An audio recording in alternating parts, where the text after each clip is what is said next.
Hello everyone, जय हिंद। आज है 20 अप्रैल और आज के इस वीडियो में हम 20 अप्रैल से बनने वाले करंट अफेयर के सभी इंपॉर्टेंट क्वेश्चंस को कवर करने वाले हैं।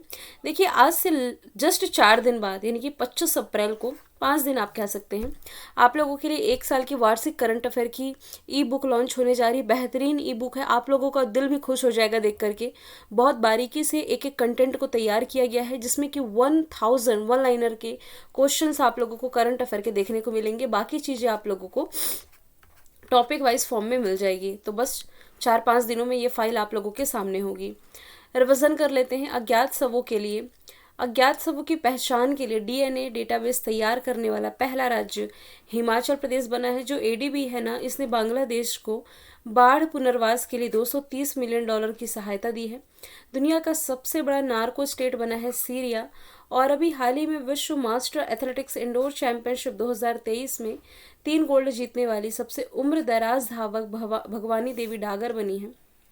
टेक्सास, जो कि यूएसए का एक राज्य है, यहाँ 18,000 की गायों की मौत हुई है डेयरी फार्म में आग लगने के कारण। विश्व विरासत दिवस 18 अप्रैल को मनाया गया। दुनिया का सबसे बड़ा रॉकेट स्टारशिप स्पेस एक्स ने लॉन्च किया है।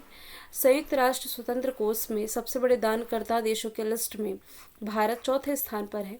100 साल से अधिक समय के बाद सिडनी को पीछे छोड़ते हुए जनसंख्या के मामले में ऑस्ट्रेलिया का सबसे बड़ा शहर मेलबर्न बना है।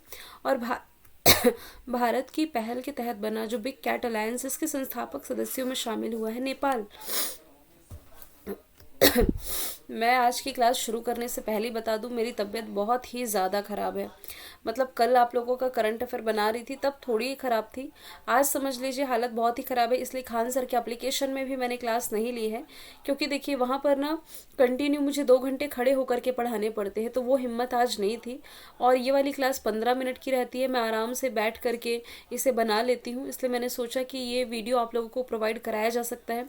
तो खान सर के क्लास में भी मैं आज क्लास ले लूँगी भाई। एमटीएस के पेपर होने वाले हैं, कुछ स्टूडेंट कह रहे होंगे मैम यहाँ क्लास ले रही, वहाँ नहीं ले रही हैं। रीज़न यही है कि 2 घंटे कंटिन्यू वहाँ बोलने पड़ते हैं, जियोग्राफी देन करंट अफेयर की क्लास। और ये कहाँ 2 घंटे कहाँ 15 मिनट, बहुत फ़र्क है ना, इसलिए। तो चलिए शुरू कर लेते हैं। आवाज़ थोड़ी सी डाउन है, आज आप लोग मैनेज करेंगे। हाल ही में जल बजट अपनाने वाला देश का पहला राज्य कौन बना है? तो इसमें से जो केरल है, इसने रिसेंटली जल बजट अपनाया है। केरल ने गर्मियों में पानी की कमी से निपटने के लिए इस जल बजट को अपनाया है। यहाँ के मुख्यमंत्री पिनरई विजयन ने ये बजट जारी किया है। केरल के कुछ क्षेत्र ऐसे हैं जो कि पानी की कमी से जूझ रहे हैं, है ना।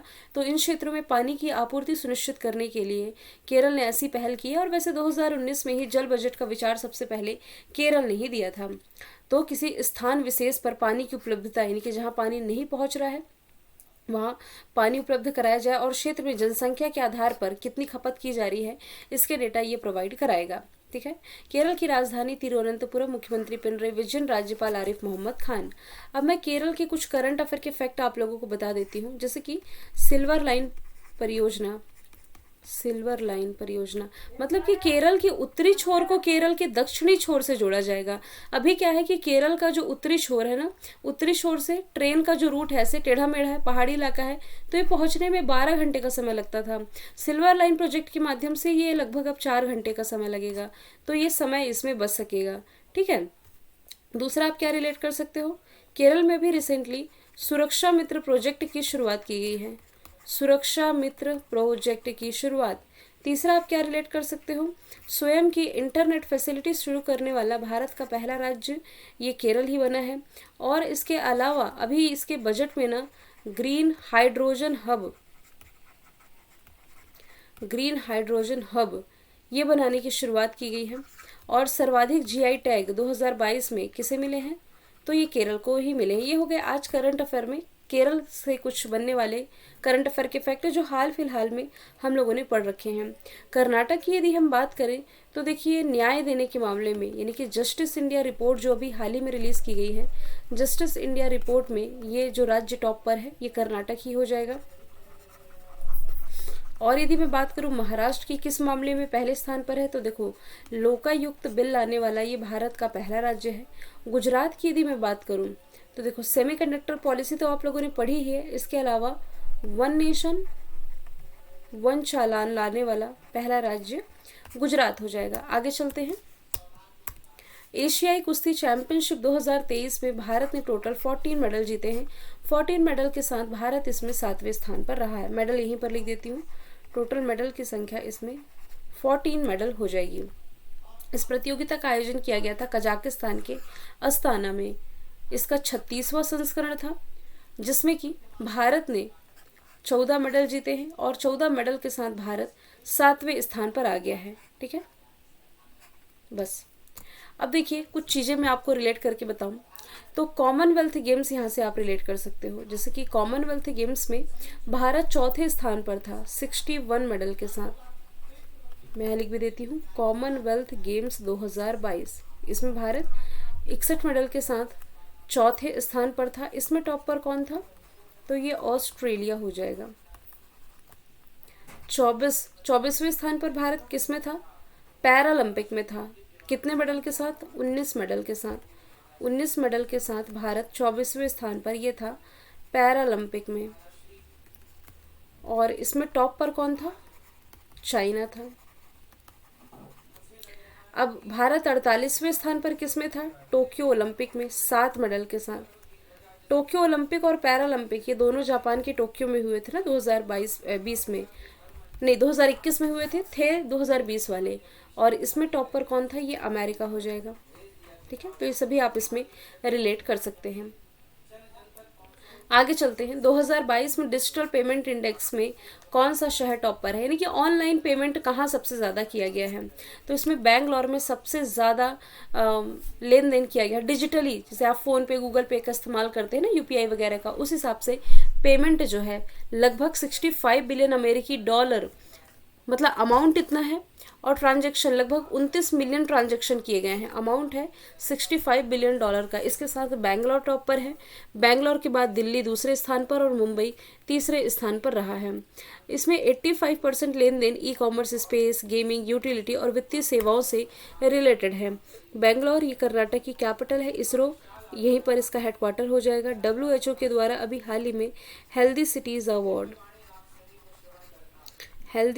अवार्ड से किसे सम्मानित किया गया है? तो ये बेंगलोर को ही सम्मानित किया गया है। दिल्ली CCTV से निगरानी रखने के मामले में दुनिया का नंबर 1 शहर है। जबकि मुंबई को यदि रिलेट करोगे ना तो लगातार दूसरी वर्ष से tree city of the world इसे चुना गया है। फिर इंदौर की यदि मैं बात करूं तो ये भारत की स्वच्छ सिटी है। किस नदी के किनारे है? तो ये खान नदी के किनारे बसी हुई है। खान नदी के किनारे। ठीक है, भारत की पहली एड्रेस सिटी भी आपकी इंदौर ही हो जाएगी। होलकर स्टेडियम आपका यहीं पर स्थित हो जाएगा। आगे चलते हैं। विश्व लीवर दिवस ये मनाया कब जाता है? तो ये 19 अप्रैल को मनाया जाता है। तो लीवर की सेहत के प्रति लोगों में अवेयरनेस लाने के लिए ये दिवस मनाया जाता है। इस बार की थीम है be vigilant, do regular liver checkup, fatty liver can affect anyone. ठीक है, और 14 अप्रैल को भीमराव अंबेडकर जी की जयंती मनाई गई है। 17 अप्रैल को क्या मनाया गया है? हीमोफीलिया डे मनाया गया है। और इसके अलावा 18 अप्रैल को क्या मनाया गया है? तो विश्व विरासत दिवस मनाया गया है। हाल ही में प्रवासी भारतीय सम्मान से किसे सम्मानित किया गया है? तो राज सुब्रमण्यम को रिसेंटली प्रवासी भारतीय सम्मान से सम्मानित किया गया है। फेडेक्स एक प्रख्यात वैश्विक परिवहन कंपनी के ये CEO हैं, एक भारतीय अमेरिकी व्यक्ति राज सुब्रमण्यम, जिन्हें ये सम्मान मिला है। प्रवासी भारतीय सम्मान जो है ये भारत सरकार द्वारा प्रदान किया जाने वाला एक पुरस्कार है। उन भारतीय मूल के व्यक्तियों को और भारतीय विदेशवासियों को दिया जाता है जो अपने क्षेत्र में महत्वपूर्ण कॉन्ट्रीब्यूशन देते हैं। ठीक है, और अंतर्राष्ट्रीय समुदाय में भारत की छवि को बढ़ावा देने में जो हेल्प करते हैं उन्हें प्रोवाइड कराया जाता है। कुछ ऐसे डिस्कशन, कुछ ऐसे अवार्ड के विजेता जो काफ़ी दिनों से हम लोगों ने नहीं पढ़ा है, उनका रिवीजन में कर लेती हूँ। देखो, मेडिकल के क्षेत्र में जो नोबेल पुरस्कार रहा 2022 वाला, ये स्वांते पैबो को मिला है। ये स्वीडन से है ना, स्वांते पैबो। भारत की जो गीतांजलि श्री है, इनकी रचना टॉम्ब ऑफ सैंड के लिए इंटरनेशनल बुकर पुरस्कार 2022 से सम्मानित किया जा। राष्ट्रीय स्वच्छ गंगा मिशन के तहत कितने करोड़ की परियोजनाओं को मंजूरी मिली है? ये अमाउंट है 638 करोड़ 363 8 करोड़ रुपीज़। तो स्वच्छ गंगा के मिशन के जो महानिदेशक हैं जी अशोक कुमार है, इनका नाम आप याद रख सकते हैं। तो गंगा नदी को स्वच्छ करने के लिए जो परियोजना थी, इसके लिए 638 करोड़ रुपए का आवंटन किया गया है। इस परियोजना का मुख्य उद्देश्य हिंडन नदी में प्रदूषण को कम करना है, जो कि यमुना की एक सहायक नदी है, और यही यमुना जो है गंगा की सबसे बड़ी सहायक नदी है। भाई यहाँ भी प्रदूषण बढ़ते ही जा रहा है ना, तो ये इतना अमाउंट को भी मंजूरी मिली है। एक नमामि गंगे परियोजना भी आप पढ़ते हैं, ये भी आप इसी से रिलेट कर सकते हो। और गंगा नदी की स्वच्छता के लिए चाचा चौधरी को ब्रांड एम्बेसडर बनाया गया था। चाचा चौधरी। गंगा नदी के किनारे बसा सबसे बड़ा शहर आपसे पूछा जाए तो ये गंगा है, कानपुर है। गंगा नदी के किनारे बसा सबसे बड़ा शहर कानपुर है, लेकिन पूछा जाए गंगा नदी के किनारे बसा सबसे स्वच्छ शहर तो ये वाराणसी है। प्राइम मिनिस्टर नरेंद्र मोदी जी का निर्वाचन क्षेत्र। आगे चलते हैं। आईपीएल में 6000 रन बनाने वाले दुनिया के चौथे बल्लेबाज कौन बने हैं? रोहित शर्मा। इसके पहले कौन है? देखो, विराट कोहली है, शिखर धवन है, डेविड वार्नर है, और अब चौथे कौन बन गए हैं? रोहित शर्मा, जिन्होंने आईपीएल करियर में 6014 रन ये कंप्लीट कर लिए हैं। ठीक है, ये देखिए बाकी 4 के नाम लिखे भी हैं। आईपीएल का 16वां संस्करण चल रहा है ना अभी। आईपीएल 2008 से शुरू हुआ, तो 2023 में इसका 16वां संस्करण है। दुनिया का जो सबसे बड़ा स्टेडियम है नरेंद्र मोदी स्टेडियम अहमदाबाद में, यहाँ से इसके ओपनिंग सेरेमनी की शुरुआत है जो कि ये की गई थी।